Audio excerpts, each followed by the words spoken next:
Welcome to Auto Resolve. In this guide, I will show you how to fix Hytale crashing or not launching on PC. Fix 1. Update graphics drivers. Step 1. Open NVIDIA, AMD, Intel driver software. Step 2. Check for latest updates and install. Step 3. Restart your PC and try launching Hytale. Fix 2. Verify game files. Step 1. Open Hytale Launcher or Steam if using Steam. Step 2.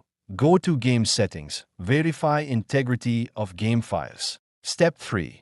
Wait for the process to finish, then launch the game. Fix 3. Run as administrator. Step 1. Right-click Hytale shortcut. Step 2. Select Run as administrator. Step 3. Launch the game. Fix 4. Disable antivirus firewall temporarily. Step 1. Turn off antivirus and Windows firewall temporarily. Step 2. Try launching Hytale. Step 3. If it works, add Hytale to antivirus exceptions.